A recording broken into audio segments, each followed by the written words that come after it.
if it starts. There we go. And then we're recording. Hello, everyone, and welcome to What Else Is On the Show on the Elsiners Network, where we talk about the latest in the movies and TV shows that we've watched over the past 7 days. I am Gregor Sprague, and joining me is my co-host, Corey Scott. Corey, how you doing? I'm doing well. How are you doing, Gregor? I'm doing pretty good. So we don't really have too much news to talk about because there's not really. We don't always have to come up with news. But so we're just gonna hop right into the TV shows and do our typical get our Big Brother out of the way right now because hey, it's summertime and we're gonna talk about Big Brother.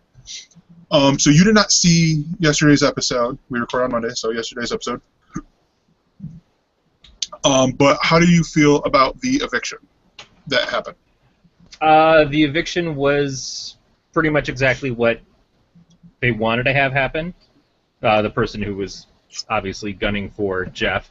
It actually worked out better for Judas than it did for Victoria. But it was, I don't know. I was talking with Erin about it the other day. She's not really loving this season. She's not totally into anybody in the house. She's kind of like, it's a little boring. They're repeating stuff. Like, yeah, they're repeating everything. That's what Big Brother does. It goes through phases where you like, oh, I kind of miss watching Big Brother. And then you watch it for a couple of seasons and you go, wow, I'm really sick of Big Brother. Same thing with like Kitchen Nightmares. Or, no, the Hell's Kitchen is a big one that's like that. Where it's like, oh God, I can only handle so much of Ramsay yelling again. But that's part of why we skipped it last night to be up early. As far as the eviction goes, though, I'm perfectly okay with it. I know that everyone's like, well, the house wants to get Audrey out. Of course the house wants to get Audrey out, but she's harmless because she can't do anything. Nobody trusts her. So unless she gets HOH, you know, it's like everybody else is against her. So if she gets HOH, then she might get somebody out on her own, but for the most part, I just don't see why it matters. But Gregor's biting his tongue. Yeah. Because I feel like that plan to evict Audrey might be coming into fruition more or quicker than they probably want. Sort of thing. Because what you missed yesterday was, as you know, Shelley and the twins were the HOH. Yeah.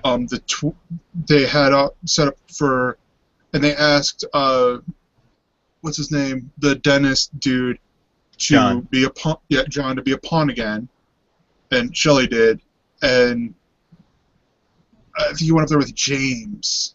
So it's like, hey, we're going to repeat last week's nominations, and she gave the cop-out bullcrap answer of, this gets the least blood on my hands. And then Liz put up, who did she put up? Jason, or no, Shelley put up Jason and someone else. I want to say the girl that was with Jeff, that came in from Amazing Race. Yeah, whose name I can never remember, but yeah. It seems like she's probably got another J name. Yeah. It was them, and then the other two nominations that I had said before were on the other. And Shelley is still HOH. It was a fairly close one. You might actually like this competition, the Battle of the Black competition, because it was like pun city with the names of old school rock bands. Like you had to rescue Alice, who was in chains, and then at the end to make it all the way up to Nirvana. Like it was all like rock, like classic rock people. Like I think there were some Rolling Stones in there. Basically anything you could think of that would be like a place, it was in the competition, which was it was entertaining. Yeah, the competitions have been all right. They have been kind of newer. I was surprised at the amount of times that they've had other people come in for the competitions, like to be trapped in the foam or the dancers for HOH this week. That sort of surprising to me because usually it used to be very taboo for anybody to go into the Big Brother house that wasn't one of the cast, one of the contestants. So after they let Kathy Griffin in there and Jeff and Jordan in there, who weren't competing, I guess it kind of makes sense. They're extras. They're just people dancing around and stuff. So it doesn't really matter. They're not going to communicate anything more. But it's still kind of okay. Well, but the competitions have been at least somewhat interesting. The takeover stuff has been all right. Every week it's somebody new is telling them, "Oh, I'm in charge of takeovers this week." I did enjoy the party takeover, where you would do 10 more party laps. Yeah, it's time for the veto ceremony. Let's party! Yeah. Yeah, I don't know. So Audrey is up. Good. You know, it was. Well, Audrey's not up. It seems like because she lied to Shelley to get Jason put up. Which, honestly, with how she's sounding, she's not sounding like she's lying. She's sounding like she just doesn't. She can't keep her facts straight when she's talking to people. Sort of the thing. thing is that at this point in time, she can float. She's in a great position because, like I said, everybody is, we'll get her out of here eventually, but nobody gives a crap about her right now if she just shut up. But if she does try to manipulate people at all, that's just going to blow up in her face. It's like, well, now we're done. Yeah, well, because I guess Shelley's been one of the people who've been protecting Audrey a little bit, and she asked Audrey who Audrey thinks that she should put up for eviction, and she goes, Jason's gunning for you. Like, I've heard Jason say he's gunning for you. And then she mentions that in the nomination ceremony, pulls Jason aside and is like, it's not a personal, in his right way. He's like, okay, who said that? It's like, Audrey. Oh, well, yeah, of course, she said that. And she goes back and confronts Audrey, and Audrey boldface lies to her face. So she's sort of pissing off the HOH now. Yeah. Who then could initiate the That's the other thing with Audrey is she's really bad at being manipulative. You know, she sits there and she starts crap that she can't follow up on. She did that with Day. She started saying stuff about Day, and Day was already in the room with everybody before, where all this stuff would have had to have been said. So everyone's like, no, that's not right at all. We know. We can all tell. You know, there's just no way for you to get away with this. So she just wants to start crap, but she has no ability to actually make it stick. And that's a pretty big problem if you want to be the master manipulator of the show. Just like I think Steve wants to be a manipulator in some way, or he thinks he's a big player, and he has no personality. No one's even looking at him. No, Steve, I think he got panicky because of the fact that everyone thought, oh, this is like Ian's brother or something. Right. You know, because all socially awkward, nerdy types are related. And so, so he's just played very quiet and definitely floated so far. Well, one point or another, Big Brother's going to have to do the twist of the season is that there's no twists. Big Brother, expect the expected. You know, that'll be the season. No, the twist will be it's going to go back to the style of the first one, open roof and all that. Doing puzzles as your competition. Yeah. Like literal puzzles. It's just so weird. Like, here, solve this Rubik's Cube. Hop on a foot for an hour and a half. Okay. You know, that was... First season was wacky. Sorry about that. So the next show that I watched like an hour ago that I want to talk about is the Jim Gaffigan Show. Yeah. Because I sort of forgot that this came on, and I watched this and I really enjoyed it. It doesn't help that the fact that he promoted it when he was on CBS doing when they had their 2 months of guest hosts while Craig Ferguson was gone and before James Corden. And I'm like, oh, this is coming out real soon. Didn't hear a word about it, and I'm like, oh yeah, the the Jim Gaffigan Show. I remember hearing about this sort of thing. And yeah, I'd seen a commercial where he's talking to Michael Ian Black's character, and he basically says that he looks like every villain on Downton Abbey, and that made the wife laugh because, one, Michael Ian Black is fantastic anyways, but two, yeah, he kind of does look like Downton Abbey villain. Yeah. And then I saw that Adam Goldberg's in it, Ashley Williams, who I liked a lot in How I Met Your Mother, and she's been a few other things that I liked her in. She's in there. And Jim Gaffigan's always been funny. You know, I've seen one or two other shows that he was on. He was on the show My Boys on TBS, and that was okay. You know, it wasn't a great show, but he wasn't the center of it either. So I certainly think that it was worth checking out, and I think it's probably the best that I've seen of one of these TV Land Nick at Night shows, which isn't saying a lot. Yeah. When you've got that caliber of cast in it, though, it does all right. Yeah, I mean it's really good. Like the premise for the first episode, it didn't suffer from pilotitis like a lot of other shows do. Like it was just it did have the voiceover thing with Jim Gaffigan, but it seemed more like setting it up for this is what you will get throughout the show. Yeah. Like it's just him explaining some stuff, sort of like in that Everyone Hates Chris style sort of thing. Yeah. Or Patton Oswalt on the Goldbergs. But it's not like, oh, hey, this is the pilot, so we got to explain everything to you. No, they do that for like 5 minutes in the beginning to establish the fact that he has 5 kids, which leads into the plot of, hey, well, I'm pregnant. Yeah, false alarm, but you're going to get yourself fixed. Sort of deal. Yeah. It's a great show. I'm definitely going to try to catch it on Wednesdays at 10 on TV Land. I'm going to try to catch that Impastor, too, because I saw like a little quick thing of it in the commercial break, and I'm like, it's Michael Rosenbaum. I do enjoy Michael Rosenbaum, so I think I'm going to check it out. Yeah, I mean, I think I saw a commercial for that or something, and I was like, oh, I missed that one, but, you know, I'll try to give that one a look, too. Yeah. So, I really quick want to mention another show that I think I might have watched instead of the Jim Gaffigan Show in the time slot. Or no, I would have if I watched it live. I watched it on demand. But that's Geeks Who Drink.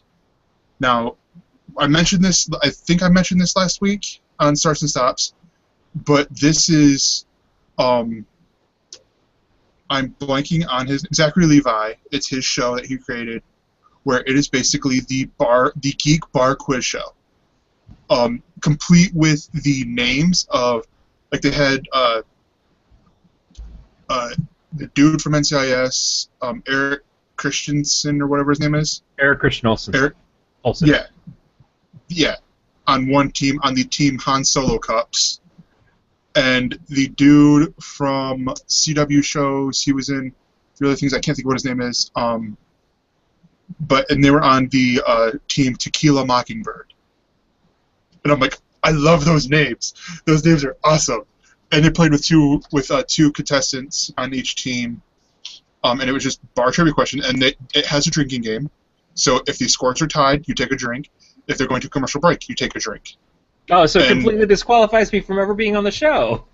Well, it's more like one of those symbolic things. Like you probably could get on there and go like, "Hey, I don't drink, but I'm good at bar trivia." And I'm allergic to citrus, so you can just hit me up with some orange juice. Yeah, and so it's like because I was sitting there following along with my bottle. I'm just like, all right, I'm drinking water, but whatever. Third deal. So there were some of them. I'm like, I would nail it. I would nail this. I would nail this. And all of a sudden, I'm like, oh, what the heck's going on? But it's cool because they don't win a lot of money, but they win good prizes. Like they won, it was like they win all the money. The points accumulate to dollars. So it's like they won like $260 and $500 Fandango card for movies. I want to say there's something else, and then so that's like 10 movies right there. Yeah. It's or 3 at the Alamo Draft House. And then there was another prize, and then the Xbox One with the Halo Master Chief Collection. Nice. With it. Yeah. So I'm like, oh, ooh, that makes me really want to go in there. But it was really cool. They had like Zachary Levi's a great host for the show, because you can tell he knows these things, and it was entertaining. Like, I was thoroughly entertained in answering the questions. It's like my version of Jeopardy, basically. The last, I guess, to determine the champions thing is they do a, you have to like one of the elimination things. So like the category is you have to determine name Will Ferrell movies, and I'm sitting there going, like that, yeah, and it's like if you don't get one within like 3 seconds, you're out. It's a back and forth. Yeah, and then whoever has last team standing wins, and they win $100 per person in. So if you have like a blowout and it's like they just suck and they can't think of anything, and it's like 3 up, 3 down for them, you win $300 extra. Sorry, Dylan, but it was good. I'm sitting there going, yeah. Like they said one, like that one person said The Help. I'm like, was Will Ferrell in The Help? And I'm like, oh, hey, I guess he wasn't. But no, it's really great. I love that show. No, that's the kind of show that I always, dream of, like, somehow winding up on, things like that, or Beat the Geeks, or VH1 had their trivia challenge for a while, Rock and Roll Jeopardy. Rock and Roll Jeopardy. And then which I think Jeff Canada was on. Oh, that bastard. Back in the day, it was Remote Control. I wanted to be on Remote Control real bad. And he was also on, Jeff Canada was also on a show that was on Game Show Network with Chuck Woolery. I can't think what it is now. But I remember seeing that on YouTube. I'm like, wait, really? Okay, cool. It's Bill Engvall did the revamp of it. I can't think what it is. But anyways, it doesn't matter. And then the other show, real quick, I want to mention is basically the Wil Wheaton project, but without Wil Wheaton. And so it's like that soup style. It's called Reactor. It airs right after Geeks Who Drink. And it was good, entertaining. They had the dude who was a comedian. I've never heard of the host before, and he's got this complicated last name to say, so I can't repeat it because I don't remember it. But he did a segment while at Comic-Con to figure out who's better, Batman or Superman, obviously because of the movie Batman v Superman. And instead of doing it like the traditional way of answering trivia questions about the characters, it's like puppies or kittens. And they're like, if they answer the wrong, they're like, no, sorry, wrong. You. Yes, you're right. And they get a point that way. And they determine Batman wins that out of the random trivia questions. David Linsberger is the lead's name. Yep. And then they had the dude on there from like every science fiction type show out there who usually plays the bad guy as the guest. And it was pretty good. It was really good. Yeah. So let's talk Married, because we both saw that. Yeah. So did you watch the first season? And like, how were you on the first season? No, I think I caught maybe part of an episode here or there, but I was watching You're the Worst, and I kept not watching Married. I don't know why I didn't. I think here's what it was for me. You're the Worst you had told me about it, and I started watching it. Like I plowed through the first 3 episodes, and it was like really high expectations, and it slowly went down. I watched this one because they were playing ads in there for it. They're Married, and it started on here, and it went up and up and up. For me, now I still like You're the Worst, and I'm still going to watch season 2 on FXX. But like that, I think that's what it was, and I think I mentioned that last year during season 1 for both of them shows. I'm like, yeah, you got to watch, check it out and all this stuff. So, yeah, Erin mentioned it. She started watching a couple episodes. They were playing on a weekend or something, and she's like, "Oh, this is pretty funny." I'm like, "Oh," because it looked like something that maybe you wouldn't really be able to watch, because she gets a little prissy sometimes, and in weird ways. So it's just, all right, well, if you can handle this, then maybe I'll check it out. And so that would have been a perfect moment for her to just open the door behind you, and go, "No, I don't," and slam. no, that's the thing is she does. She's too precious. So and then I recorded the episode for the new season, and I played it and I watched it, and she like paid it no attention at all, because that's the other thing that Erin does. She's like, I got a phone. I'm my people. So what did you think of the premiere for Married? it's okay. It's all right. I mean, Yeah. it's definitely got people on there that I like, that I can see are funny. It wasn't any sort of surprises in it. It's one of those uncomfortable situation shows. It's people who react poorly to situations and then make the situation exacerbate, to just progressively get worse and worse, and putting the husband into an uncomfortable situation because you're unhappy about something, and probably happens vice versa on other days. So it's not sexist. I don't know. It was fine. No, yeah, I loved the line at the end when they're talking to the lady who runs the retirement home, and it was like, "No one's getting raped here," or whatever. Yeah. Because it was all just misunderstanding. And that was the thing, too, is that kind of cut off really fast. It was like we get into the situation, and then the situation just sort of resolves itself instantly. Yeah. Yeah, but that's sort of how it goes for a lot of them episodes. Like, there was, like, because, again, with the first season, they did this almost story arc of she gave him permission to cheat on her, and then so he does that and gets attached to the mistress, and just sort of wants to back out because he realizes while he's like attracted to her and cares about her and her family, because it's like he has a one night stand, and then she calls like says my grandma's or my mama's sick in bed or whatever, so he helps her out that way, and because he's a decent human being, and well, except for the fact that he cheated, but yeah, that might be the other reason why I didn't watch the first season. Yeah, but that was only like the first 3 episodes. It's like, because it's almost like they saw the executives or they did a test of the first 3 episodes, and they're like, and people who saw it were like, I don't know about this. It doesn't seem good, and so they tweaked it to be this more situational, like things happening to the family and how they react. Yeah, there was that movie with Owen Wilson and Jason Sudeikis, Hall Pass or something like that, which was the same sort of premise where the wives gave the husbands permission to go cheat on them. I just don't really take to that premise. I'm sure that they're funny comedies in other ways and everything, but I watched the movie. I've seen it.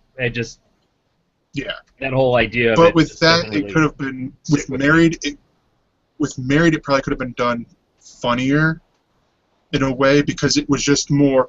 It leaned more drama than comedy when it aired, and I haven't seen Hall Pass, so I couldn't tell you anything about it. But it seems like it might have leaned more comedy than drama that way, sort of thing. So let's hit real quick, Sex and Drugs and Rock and Roll. Because this one I was surprised at when I watched it. Like, because at first I'm like, oh great, it's gonna be like one of those fake documentary shows, sort of thing. Like it like starts The out like Office. that. Yeah, and it was cool to see, like Dave Grohl and all these other guys go and pay tribute to this fake band, sort of deal, that I enjoyed. But I was pleasantly surprised to see it go out of that. Like, it was just, oh hey, he's watching his own show, sort of thing. But yeah, so I don't know. I enjoyed the show. I really enjoyed this. I definitely like the fact that they got Elizabeth Gillies in there, who's a good singer, because Dennis Leary. She's from that show Victorious that was on Nickelodeon. Yeah, so she was on there with Victoria Justice and Ariana Grande. Mm-hmm. And Ariana is really big in the music scene right now, and also in donut shops. So it's nice to see, you know, someone else who maybe can do something musically that isn't like Ariana Grande. Well, they were all after, like, during that show, they were all on, or a lot of them were on the, like, the Victorious tour sort of deal, and, you know, crap happened. All those Disney and Nickelodeon kids are singers on the side. Yeah. But no, so Elizabeth Gillies, she's a good singer, because it sort of threw me at first when Dennis Leary was singing. I'm like, yep, that's actually him singing. Not the greatest, but then again, I'm a horrible singer too. He's got a rock voice. I mean, he's got that kind of raspiness to him that a lot of old school rock singers have. Dennis in the 90s had some music stuff that he was doing that was comedy music, but had a real band that played. And other than the Asshole song, which was great, one of the greatest songs of all time, certainly as far as comedy songs, there was some serious musicianship on the album, but it was also a lot of Dennis Leary just pontificating, being an asshole, that kind of stuff. Getting someone who could actually sing and sing really well and have sort of a soulful sound for what that music was. When they played the song at the end of the episode, and she was singing it, Erin perked up from that, and she goes, "Is this an original song?" I said, "Yeah, I'm pretty sure this original song." And she goes, "This is really good. I want the soundtrack for this thing now." Like, that's a good sign, you know? Yeah. I thought the episode was all right. I didn't think it was super funny, but I thought that it was... That felt pilot-itis. Yeah, it had its moments, but I think that it's the groundwork for hopefully things getting funnier. And Dennis Leary... Rescue Me, I watched the first couple of seasons of it. It got weird as it went along, but the first couple of seasons of Rescue Me was just amazing. And this is the same people who did that show. He was also in, I think it was The Work, was a show he did a while ago, before Rescue Me, so it's a long while ago now. That was very good. Or The Job. No, it was The Job. He's done some excellent stuff. And then he was also in Demolition Man. But... So I want this to be a great show. There was certainly, again, you know, great people in the show. We have the guy from Northern Exposure, what he's always going to be to me, but I know he's been in Sex and the City, and he was in My Big Fat Greek Wedding. The other guys in the band were really good. The girlfriends were also excellent in it, and I like their characters more than I like the band dudes. So, yeah, I'm hopeful for this. It was pretty funny. I'm keeping it on the DVR. Yeah. So let's do starts and stops and then the movie draft, because big things happen in the movie draft. God damn it. Spoilers. Yeah. Spoilers. Corey's not winning anymore. But no. So Tuesday at 8:45 or 8:54 p.m. on FYI, you have the Married at First Sight Married Life special presentation. At 9 p.m. on Fox, you have the series premiere of Knock Knock Live. And hey, Corey, I'll give you a guess. Who do you think is the host of Knock Knock Live? I don't know. If you were to guess Ryan Seacrest, you'd be correct. Oh no, I did know that. See, I thought this was a show about knock knock jokes. No, this but is. All Seacrest is a punchline. Wrong. Yeah. But no, honestly, this is it's a really good show concept. It's smart because it fights the DVR's aspect, because you have to be watching it live, although it doesn't say how it works, which coast you're on. Because if I have to be watching it live and it's playing for the East Coast, then I get dicked over here on this coast, because California, oh, I'm watching it live, so he's going to show up at my house. No, that's not going to work because it was filmed 3 hours ago. Or people are watching something in the future. Okay, but no, did you know the premise behind the show? He shows up at your house if you're watching it, and then you win prizes. That's all I know. Yep. but it's I guess it's like certain cities or something. And Adriana Balon is a co-host. They got like 5 co-hosts: Kelly Pickler, Ross Matthews, Jordan Shorty Johnson, Chewy Martinez, and Adrian Balon are all co-hosts. Yeah, because they're not going to be able to just send Ryan from door to door all over the nation in an hour's time. But yeah, well, of course, because that would ruin the fact that he's a robot and he has like 50 robots in a storage shed. Bring out also at 9 Seacrest p.m. 23. Yeah. He's got to be over here doing American Idol, so we need Seacrest 23 or 24. Kardashian. Hey, you're a blind guy. I want to high five you. Oh. But no, and then at 9 p.m. on Spike TV is the first season finale of Tut. It's part 3 called Destiny. At 10 p.m. on Esquire is the series premiere of The Next Great Burger. And USA has the 7th season finale of Royal Pains. And then on Wednesday, at 8 p.m. on PBS is the series premiere of Life on the Reef. And at 9 p.m. on NBC is the 2-hour 9th season premiere at a special time of Last Comic Standing. And one of Corey's favorite shows on FYI, it's a new time slot for Tiny House Nation. Hell yeah. With an 800 or 180 foot or square foot tiny lighthouse. Hell no. At 9:30 on Disney XD is The Gamer's Guide to Pretty Much Everything. It's a series premiere of that show. And then at 10 p.m. on VH1 is the series premiere of Twinning, another reality competition show. I thought it was about tea. On Thursday, July 23rd, at 9 p.m. on FYI, you have the series premiere of Man vs. Child, Chef Showdown. Don't underestimate her, is it the name of the episode? And then Fox has the first season finale of Wayward Pines. Which is BS because I thought this was supposed to be one season and that was it. That was what they led us to believe, is that it was just going to be the one season and then stop. Yeah, but Under the Dome. Yeah, that's right.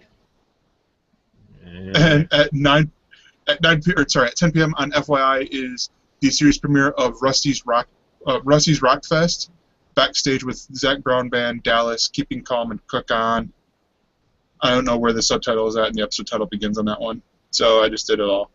At 9 p.m. on HGTV is the 5th season premiere. Yeah, Friday. At 9 p.m. on is the 5th season premiere on HGTV of Love It or List It 2, and CW has the series finale. See, this one actually was an event, and they marketed it as such, and it got shitty ratings also. But it's the series finale of The Messengers. And then on Saturday at 8 p.m. on Fox is the Fox Sports Special. It's a 2-hour special presentation of the UFC on Fox 16. Is that the Ronda Rousey fight? No, Ronda Rousey's on pay-per-view. Okay, yeah, and that's not until August anyways. Yeah. But no, and it's like UFC's been cranking out because they just had on Saturday a fight on Fox Sports 1 in the morning for it over in Belfast, Ireland, with Michael Bisping and another guy that I can't think of who it was right now. Because I saw that was regardless of turn, I'm like, UFC stuff. Okay, let's check this out. There's nothing else on, and they're actually going to do a fight in an hour, and it's 11. Sort of deal. But no, and then also at 9 p.m. on ABC is the series premiere of Boston EMS. At 10 p.m. on Science is the series premiere of Race to Escape, the Explorer's Study. And then at BBC America has the first season finale of Jonathan Strange and Mr. Norrell. And then at 10:30 p.m. on DIY is the first season finale of Building Belushi. And I did not know this show existed, and it sounds pretty cool. It's Jim Belushi building himself a house. Yeah, I'd rather watch the season of Destroying Belushi, but that's okay. On Sunday at 7 p.m. on DIY is the the 1-hour special presentation, I Want That, the National Hardware Show. If you watch very closely, you'll probably find Dick DiBartolo in the background. I want that as a fun show. And then at 8 p.m. on ABC is the second season finale of Celebrity Family Feud, Joey Lawrence versus Mario Lopez and Ed Asner versus Vicki Lawrence. At 9 p.m. on TLC, you have the 7th season premiere of Who Do You Think You Are with Jennifer Goodwin. And at 9 p.m. Also at 9 p.m. on ABC is the first season finale of BattleBots, which is so freaking cool, but it got a little predictable this past episode. At 10 p.m. on PBS is the first season finale of the Crimson Field, and then at 11:30 on Adult Swim is the second season premiere of Rick and Morty. Woohoo! I still need to see season 1. So good, and then okay, and then really good, and then okay again, but then really good. So it's a Dan Harmon thing. Yeah, it's like watching Community between seasons. And then on Monday at 6:30 p.m. on Cartoon Network is the series premiere of We Bare Bears. This is a show I've been seeing them advertise quite frequently with weird ads. At 10 p.m. on FYI is the new time slot for Home Factory. And at 11:30 p.m. on DIY is the second season premiere of Sledgehammer. And then going over to the movie draft, where I am still in 4th with $568.5 million. Evan is still in 3rd with $685.4 million. And Corey, you dropped down to 2nd with $813.7 million. And Beatmaster, with his first 3 movies out of 4, is in 1st with $885.9 million. Yeah, but Beatmaster ain't here, so he forfeits. I win. Beatmaster was more dedicated to the show than I am. No, I did absolutely not. But I congratulations to him for being on the top for just right now, and probably continuing on to the end. But I have Vacation. I have Pixels coming up. It's somebody's right now. Yeah, I'm gonna say this right now, because Trainwreck, I think it did what it was expected to do. For Paper Towns this week's release is gonna be the big bet for me, because I bet $13 on it, or 13 generic dollars, and so I need this one to perform, because Evan was actually asking what movie has underperformed the least for how much we've bet on it, and Beatmaster has that movie with Ant-Man, because it's only made $1.23 million per every dollar he spent to purchase it. Now he spent, and this, to put this in comparison, it's not even the highest grossing movie, or the highest movie that was bought. That goes to Avengers: Age of Ultron. That still made per dollar $6.5 million. Per dollar Evan spent. Mm-hmm. So, yeah. And then, of course, you bought Ted for $1, which sort of spoils our whole thing on who got the... That's me, wrecking the curve. But, yeah, so we're getting close to the end here, and I'm actually really excited about that. It'll all be over soon. Well, yeah, it's not necessarily that it'll be over soon, but then hopefully we'll be able to get... hopefully we'll be able to get the Galactic Netcast people in here to do a Else Nerds versus Galactic Netcast movie draft. Would be nice. Because I'm pretty sure if I mention it to Corey soon enough, or not Corey, if I mention it to you soon enough, we'll be able to do it. But if I mention it today, we probably definitely will be able to do it. And I feel like I want to message him going, hey, can I be on there with Professor Shy Guy? Did you see the tweet? He tweeted with... the Galactic Netcast tweeted with Professor Shy Guy because he wanted to get him on as a guest. I'm like, all right, yep. Can I guest host? We can kick Matt out. You don't need to be on there that week. You don't need to kick Matt out. Matt usually takes himself out of these things because he's so busy. Yeah. Or Dave, you don't need to be on there. I can host. I host stuff. But no. So yeah. Anyways, that's our little break, happy fun time thing. Spoil me on Ant-Man. I saw Ant-Man. All right. But you didn't see. But you saw it in the wrong theater, sir, because you didn't see it in the Alamo Drafthouse with the tiny menus or the cutout where you could stand in there and get your photo taken like you're on the cover of an Ant-Man comic book. No, that would have been a much longer drive. I decided... I was looking at the time and everything on Saturday in the evening because Erin was possibly going to work on Sunday, and then she possibly wasn't going to work, and then she possibly... It was all very confusing. So I was like, well, I want to see Ant-Man. I'm either going to see it on Sunday if Erin works, or if she doesn't work and I want to try to spend the day with her, then I'll see if I can maybe see it in a late show tonight on Saturday. And I was waiting to get confirmation, and I'm just like, screw it, I'm just going to go. So I go and I tell her, I'm like, hey, I'm going to go see a movie. She's like, oh, all right, what are you going to go see? You know, she's already getting ready for bed. I said, I'm going to go see Ant-Man, and I don't think you want to see it.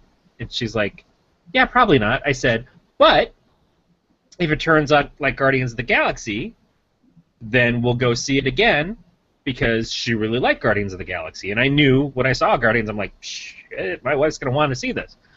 And I went and saw Ant-Man. And Erin's probably not going to see Ant-Man. It's just not that kind of movie.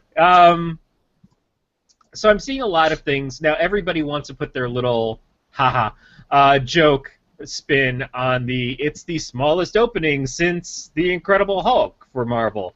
Because they have to work either smallest in there or they have to work biggest in there. If it had been some giant surprise of like, wow, Ant-Man made $200 million in its first weekend, they would have loved to have used small hero has biggest box office draw. They had to go the other way. But in either case, it doesn't really work. It's a cute movie. It certainly is at a level that is closer to what Incredible Hulk was, or to Thor, the first Thor. Because by the time you get to the second Thor has been established. You know, the character's been in the Avengers by that point and had his first film. A lot of people are saying it's kind of like what Iron Man was when Iron Man came out. I don't really think that's the case. And the reason being is that Iron Man was, one, it was a big breakout for Robert Downey Jr., and two, he was so electric in it. He really created that character so well that, I mean, that's all anybody could really see is he is Tony Stark. He is Iron Man. Robert Downey Jr. is Tony Stark. That's it. That's what we all believe now. That's just, there's no way around it. I like Paul Rudd a lot. I like Paul Rudd in many, many things. I don't feel like this movie served Paul Rudd well enough. Because it was very safe. The movie was a heist movie to a certain degree, but I didn't feel like they took that far enough, and it came in it took so long to get to that part that I don't think there was enough to it. And I like heist movies. I like the Italian Job. I certainly like the Ocean's movies, the Ocean 11 and 13, but not so much 12. And I thought it would be a little bit more of that. They never quite take it far enough, I think. The comedy mostly comes from Michael Pena, his character, who's kind of silly. He's a friend of Paul Rudd, and he's a co-thief, and he's got two guys that hang out with him, and they're all very stereotypical, which is another thing that I've seen some people take some issue with. I get it. But a lot of this just didn't feel like they were developing the characters as just going through the motions of what the characters needed to do. And there were lines that I was surprised were cut out of the movie that you see in the commercials. Like there's the part where Paul Rudd says, "I'm Ant-Man," and then he goes, "Wasn't my idea." That wasn't in the movie. There was another one that I can't recall right now that I was just like, there was somebody who said, we're going to punch these up, or we're going to let Paul go a little off script and improvise, which is where his strength comes from. You know, you watch him in an Anchorman, or you watch him in a 40-Year-Old Virgin, Paul Rudd's hilarious. They just didn't seem to let him do that in this, and I don't know if it was that they were trying to hold things back because of everything that had already been with the controversy of losing Edgar Wright as the director, or if it was just because Disney didn't want to let Paul Rudd do Paul Rudd style humor. I'm not really sure, but I feel like they limited themselves. It was still a very good movie. It was fun. There was some very good parts in it. It just wasn't brilliant, and I don't expect it to be that, but it was very low key compared to some of the other Marvel films and what we've been getting from Marvel films, because there's an electric personality in Robert Downey Jr. There was an electric personality in all of Guardians of the Galaxy. That's why that movie stands out, is between Gunn's directing and writing, the music, and the personality of Chris Pratt, the way that he played that, the comedy of the extra characters between Rocket and Groot and Drax and Gamora. It nailed things so much better. I watched Guardians of the Galaxy yesterday with Aaron because I just sort of palate cleanser and because I've been wanting to see it again. It's so much more elevated. It took so much more risk, and this didn't. So I'm not saying it's a bad movie. I'm certainly glad I saw it. I'm sure I'm going to watch it more when it winds up on cable and it's on Stars 100 times a month. I'll probably watch it a bunch like everything else. But I think that if they take more risks with the second one, and if they don't have the ideas hanging over their heads of like, well, is this going to be Marvel's first bomb? It's definitely not a bomb. You know, it's going to make its budget back within the first week, easily between domestic and international. And it's certainly not going to damage their brand. As far as the people who were sitting there, a lot of people really liked it. A lot of people liked it a lot more than I did. It's getting very good ratings from the fans. I think that's going to matter too, is because Ant-Man is not... I mean, a lot of people didn't know a lot about Iron Man, but they'd heard of Iron Man. Iron Man had been in cartoons before. Iron Man has had comics for years. Ant-Man has never really held his own series for very long. For being an original Avenger, the character's just never done well. And a lot of complaints about this movie was that there was no Wasp. And a lot of other complaints were the fact that it was about Scott as opposed to Hank, and that Hank didn't create Ultron, and a bunch of other things. I think people are going to be able to move past that, and I think it's going to be a good step for Marvel to be able to try these characters that aren't as well established. I think Black Panther is probably a higher established character than Ant-Man is.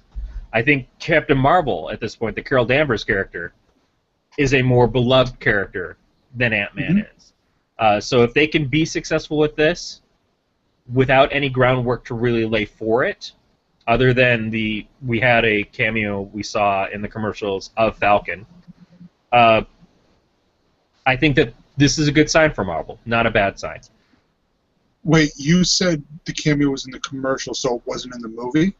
No, the cameo for him was in the movie as well, and it's actually it's not a small, like, just throwaway scene, but it is kind of a they put it in there to have the connection. It's obvious when they're doing it. It seems like they're doing that a little bit more nowadays too. Like the Ant-Man one, I could see that because, you know, it's them adapting, you know, someone else's script and all that stuff to get it to work better and all that. But even with, it seems like all these movies like Captain America: Civil War, which is basically just like Avengers 2.5, it's all good. It's all supposed to tie in with Spider-Man and Doctor Strange and all these other movies, to where it's like we're at the danger of losing the reason for making the movies in the first place, and that's to tell a good story right there and not necessarily need. So they say, oh, but hey, stay tuned, there's other stuff coming out great that's going to be coming up next. I don't think we're losing the good story. I mean, that's the thing, is that I think the stories have gotten better in each film. I don't think that I liked Age of Ultron as much as I liked the original Avengers, but there was an excitement in the original Avengers that Age of Ultron wasn't going to be able to match. But I think the writing on it was very good. I think the character pieces that they put into it were all very good, and I think that they brought some heart to it that they couldn't do in the first one. You know, in the first one we lost Coulson, and that was a big deal, but in this one, you know, we felt an impact with the Quicksilver thing, and on top of that, we got to explore things like Hawkeye, which we didn't get to do in the first one at all. So I think that there's a lot that Marvel is accomplishing that we're discrediting them because that cherry feeling, that first initial high, isn't there anymore. But I think that that's what's allowing them to take risks. That's why Winter Soldier was so good compared to... And I love the first Captain America movie. I love it more now as I see it more and more. But Winter Soldier is a much better film because it was able to take risks. I think the second Thor movie was better than the first one. I think the third Iron Man holds up very well compared to the first one. It's a different feeling movie, and I can understand why people are critical of it, especially because they had expectations of things like the Mandarin, which is the other thing, is that there weren't expectations in the first Iron Man movie, so already you're going to be disappointed. I enjoyed Iron Man 2, although I don't think it's as good as the first one. Yeah. So I think that I don't know that they're overreaching yet. I mean, there is a lot more going in each of these, and obviously now the end credits, after credits thing is more of a advertisement for the next movie in some cases. But with Iron Man 3, they didn't do that. Iron Man 3, the after credits scene was just a one-off joke. The after credit scene for Thor 2 was about Thor coming back for Jane. The after credits for the Winter Soldier, we had the part that led into Avengers, but then we had the part that was more about the Winter Soldier, about Bucky. So I think they've got a good eye on what they're doing, and I can see how they're leading Ant-Man into Civil War, and they are still building the universe. But I can also see that they're building a separate thing for Ant-Man itself, too. So I don't think they're just servicing for that. But I do understand that could be why Wright left the movie. I also think that when it comes down to it, I'm not super familiar with his work, but I liked the Cornetto trilogy, and I liked Scott Pilgrim more than I liked Ant-Man. So people are saying, well, this movie would have been better if he had stayed on it. That may or may not be true. But I definitely feel like I get more enjoyment out of his films, the way that they were directed, than how this one was. But again, this was something that someone else was doing, so let's be fair, is that you're never going to be able to compare the two. And two, Marvel is controlling. And that's why he walked away. Is that could he have done as good of a film as his other stuff? And that's just an opinion. With something as heavy as Marvel's hand on top of him, telling him to do these things, make these things happen. Because we saw that Joss didn't enjoy that on Avengers 2. We know that Favreau left after Iron Man 2. So it's a hard world to work in. And we saw that Ava DuVernay, who did Selma, walked away very well because of that same reason. Yep. I mean, she was very gracious about it, and she's like, I love what Marvel's doing. It's just not a situation that I feel like I can work in, But she had nothing but great things to say about them, and it was something that she was just curious to see if she could do it or if she wanted to. And when you have that level of a director, yeah, it's like, well, I could do this, and it would be hard, and I know that there's challenges, but I'm up for the challenges, and I think that could be fun. Or I could go do something that I have full control on, and it's which one is more enticing to you. You do the Marvel thing, you're probably going to make a $500 million to $1 billion film, but you do your own thing, and you may be a little more obscure, but at least every piece of art is your art. So it's the same thing as working in the comics. It's like working for Marvel or DC could be a lot of fun, could be very lucrative, and certainly could help your career take a jump, but eventually you're probably going to want to go and do your own thing. Even if you don't get as many readers, even if people kind of don't look at you as being the hot, and there used to be the wizard hot artist of the month or the hot writer of the month, those things may go away. But they're both fun in their own ways. All right, so sticking with the superheroes, I want to talk about Justice League Gods and Monsters. Now, I don't think you've seen this one yet. I just no, saw I'll be honest. I've seen the shorts that led up to it, and it looked completely like something I would not be into. The shorts sort of set up the characters in a way, like in saying that, oh, Batman's a vampire. Batman's literally a Batman. And Superman is not the Clark Kent, Kal-El Superman. I think, I don't remember in short if they said it, he was, his name was Zod or anything like that. But you, in the beginning of the movie, you find out, oh, hey, it's Clark Kent's mom and General Zod, but not in the biblical sense. In the scientific, he put his finger in the thing that had her egg in there already to get his and so forth. That's how they justify the Superman. And Wonder Woman comes from Darkseid. It's Becca from she's not from Darkseid. She's from New Genesis.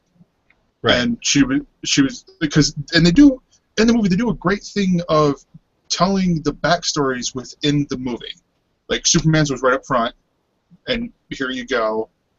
Then you get into Batman's where he, with the overall plot of someone's killing all these different scientists that were all working on the same project.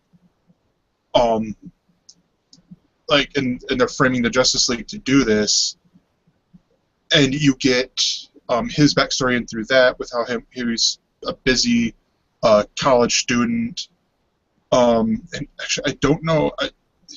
When I looked on IMDb, the character that was played by Batman, the dual identity, had a link too. So I think he might be someone else in the DC universe proper. And so I think you're looking that up right now, which is great because I will lose track. Kurt Langstrom, who is Man-Bat. Okay, so that makes sense. So they are all not the actual characters they would normally be. It's not Clark Kent, it's not Bruce Wayne, it's not Diana Prince. They're all different characters that are taking on the identities, the somewhat identities, superhero identities of these other characters. Yeah. And it's an interesting story. Like I really enjoyed this story because of the fact that it's not Bruce Wayne, it's not Clark Kent, it's not Deanna Prince. It's not the traditional people. That certainly makes it easier to accept what they were going with on it because even though it's Alan Burnett who's in charge of the story, who did a bunch of the classic DC animated stuff. Oh, Bruce Timm, I'm sorry. Alan Burnett usually worked with Tim. Yeah. And Dini. But even though it's him doing this, I was just like, well, this is not what I want from your stuff, man. I want the classic. The way that you guys interpreted those characters and the way that you brought them across on those cartoons were like defining. People always compare the live-action Justice League to the animated counterparts that you guys did because you got them so perfectly. So when I was watching this and he's like, yeah, we're going a lot more extreme on this and we're going in the direction of it seems like DC wants to go dark, so we're going as dark as we can go. I'm like, no, thank you. That's exactly what I don't want. For a lot of the fans, I think it was something that was at least a very interesting thing because of the fact that, a lot of the fans grew up with the Bruce Timm, Paul Dini stuff, with like Batman the Animated Series, the Justice League, both Justice League series. I think they even did the Superman series, if I'm not mistaken, and all that. And so now they're my age, they're in their mid-20s, and so they can handle the more mature stuff. And maybe down the road when their kids are older, show them this as well, and have their kids grow up on the Paul Dini, Bruce Timm universe that they created by starting them out with Batman the Animated Series and going forward until they're older, and then watching this. Because to me, it harkens with the DC animated movie stuff. It crosses that bridge between the stuff before Batman Assault on Arkham, where it still is based on a story plot, or it's tied in with something that was in the comics, like before, and now it's like, okay, we're gonna skew more adult, more dark in our themes, and not so much kid friendly, sort of deal, which works and doesn't work at the same time. But this one, the twists in there I didn't see coming. Again, it goes to the typical DC animated movie where at the last 20 minutes, here's the twist for the conflict, and haha, conflict resolved. But it was a good thing. There's also little Easter eggs, like I think they made Lex Luthor sort of like Metron in here at the end, because you see him in a chair like this and stuff, and he looked with how he looks sort of like Metron does, because you always see Metron sitting in a chair and all that.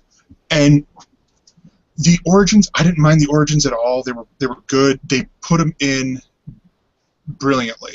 Like, it was very organic to the story, not just, oh hey, we need to know who this Bat guy is because he isn't Bruce Wayne, and so therefore we don't have to show Bruce Wayne's parents getting murdered again. Looking at Batman v Superman, or the twist on Krypton being destroyed, and not in the Groot #1 sense, or even Wonder Woman, where it's a marriage gone horribly wrong because her granddad's a dick. That's basically, and her granddad is Highfather. So yeah, he's a dick. Yeah. The only other thing that I would have enjoyed is if Ed Asner did the voice of the one on Darkseid who trained all the ladies. Yeah, because she was in there. She officiates the wedding, and I'm like, okay, they got a guy, but they didn't get Ed Asner, because he was in the Justice League cartoon. Like, that would have been brilliant, and I would have lost it. But no, it's a good movie. I think you should check it out because the shorts don't really do it justice. Because it where the Batman one, it sort of does, because it sets up who Batman is, and they even hint back at that, where Batman, he only feeds on criminals, which is why you saw him attack and Harley and eat Harley Quinn, and drink her blood. But with Wonder Woman and Superman, it wasn't exactly like that. Actually, the Superman one was the one that I liked the most, because even though he killed somebody, it was the regret that he had doing it, and it was because the necessity of it. It did what Man of Steel wasn't able to do. Yeah. Which was to show actual emotion and thought and reasoning as to why this has to be done. Man of Steel was just like, oh, broke your neck, oh, I'm mad, but then nothing. And so this, while I, again, am not a fan of that as needing to be the story, was at least well done that it was doing it. Yeah. So that I give credit where it's due, and it was Alan Burnett is one of the main writers on this. Okay. So it's like when we used to do a comic show. It's like when I talked about Bitch Planet. Very good comic, not for me. Yeah. This sort of thing is like, okay, that's great, but it's probably still not for me because I'm just so attached to, especially the DC Universe superheroes, acting like heroes. And they do. Yeah, but it's still not. Even if it's not Bruce Wayne, and even if it's not Clark Kent, it's still like, if this catches on, this is my feeling. It's investing into something that if this catches on, and if this thing's like some huge hit, then DC's going to go, oh yeah, this is how we should do our comics now. And I don't want that. I don't see that happening. It's voting with your dollars kind of thing. Yeah. They are doing a comic of this, though. Yeah, and I could see them doing, because it does end open-ended, but it sort of ends in the way of like it's similar to Justice League War, where it's like, hey, the government is all on our side now because they were being framed out the whole thing, and I'm leaving that plot point out of who did it, because if you read the things, you could probably gather who did it. And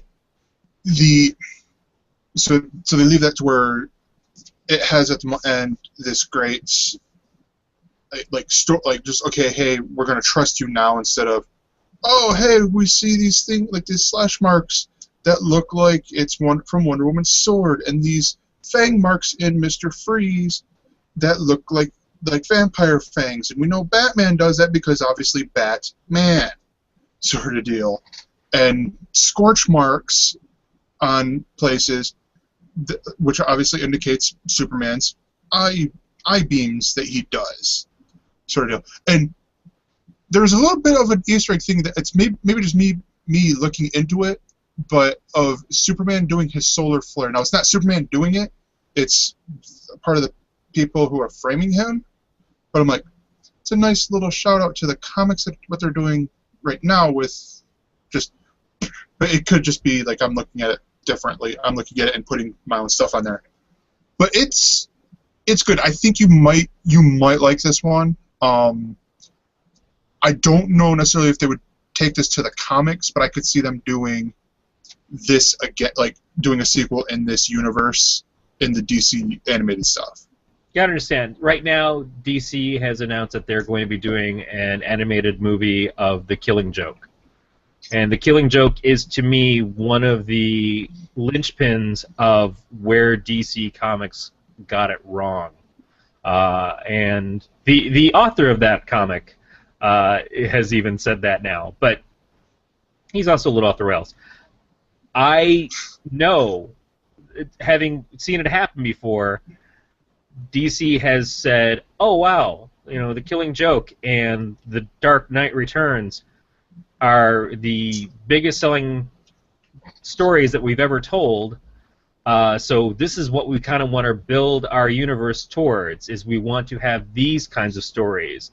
Go darker, go more adult, go with more death and rape, and things that I see it as being like, okay, so in the 80s, Rambo was really popular. Mm-hmm. And so here we are 30 years later. If a studio that made Rambo said, we're not just going to keep making Rambo, but we're going to make all of our movies like Rambo, it would seem really dumb. That's sort of what DC got to with The Dark Knight and with the Killing Joke, is they were like, oh, these two things have done really well. Not taking into account, well, they were also considered really well for their time. They're single-run stories that you didn't have to read anything else. So when you're in a comic book store and say, oh, I want to read Batman, here's a great Batman book. It's all self-contained. You can read it and not have to know anything else. Those were factors in it, and they were also by much better writers who were in their prime at the time than some of the other people who are trying to do those kinds of stories and redo those stories and redo those stories over and over again. It doesn't work for me. So you can call me Brad now. I feel like, I gave up on the New 52. I've gone back and tried a couple of titles here and there when they were trying to brighten up a little bit, and that's fine. This has obviously been in development probably longer than that switchover has happened. I just don't see that it's a take on even different characters that I really want to pursue, because I am waiting for my heroes to come back. Yeah. I'm waiting for Bruce Wayne to not only be Batman and alive, but also be a good guy again. I'm waiting for Superman to not be such a prick and to not have a hate relationship with Lois, and to like give a crap about saving people.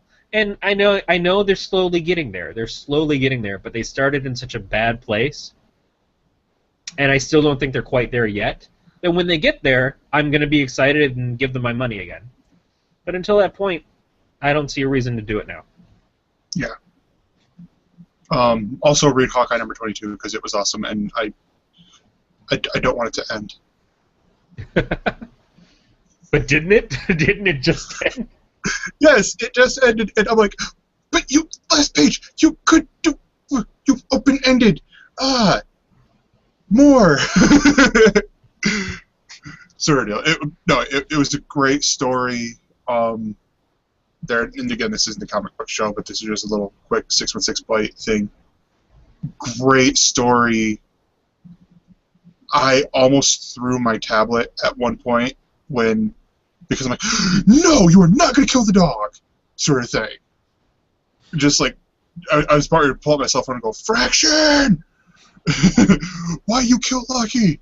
And then realize 5 pages later, oh, never mind. I'm sorry. I take back my angry tweet. I didn't send one, but still. But no, yeah.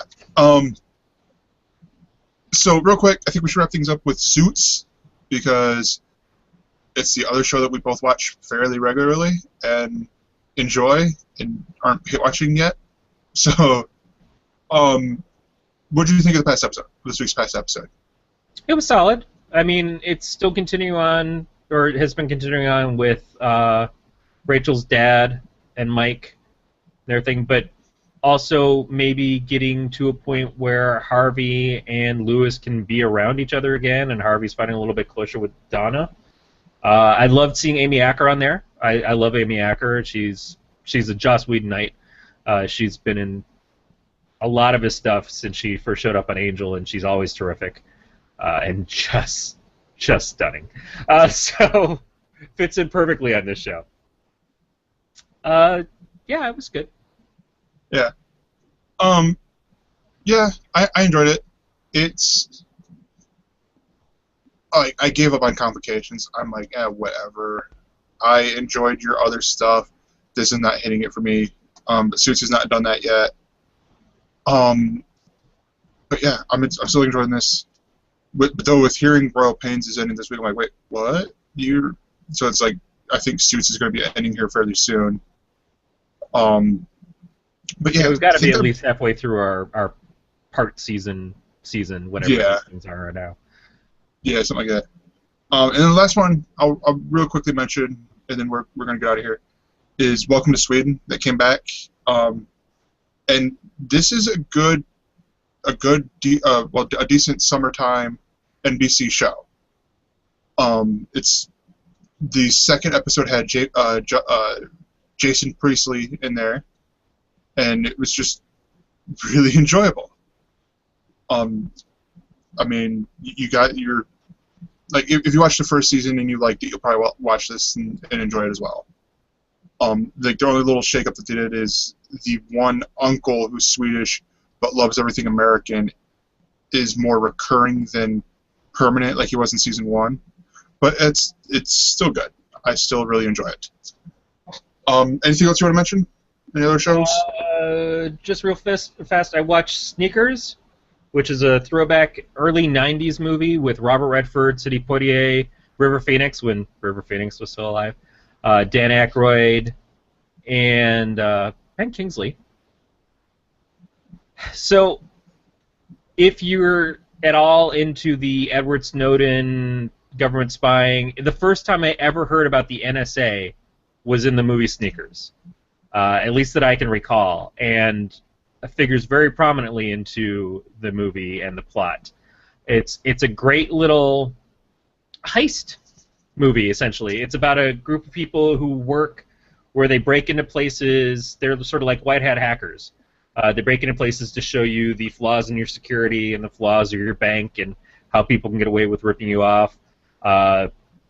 It's that kind of thing, but it also has a intrigue portion of it. It's got some spy stuff. It's got some murder. It has Donald Logue, briefly in it, very early stuff for him. It's a fun film that taught me some of the inside stuff of hacking in a movie that wasn't stupid. I mean, it was still a stretch, but overall, the things that it was using the tools to get across were genuine. And the whole NSA thing especially was like, holy crap, this is like exactly what we're dealing with today.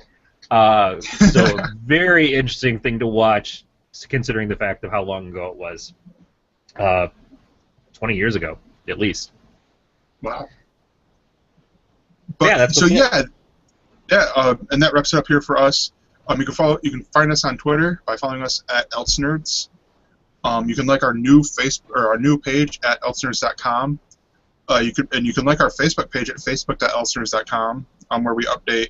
Basically, it goes out on the blog, on the website. It goes out to the Facebook group as well, and you can see full archives of our shows right here on YouTube at watch.eltsnerds.com, and you can send us mail to like say, hey, you guys rock or you guys suck or whatever at mail@eltsnerds.com.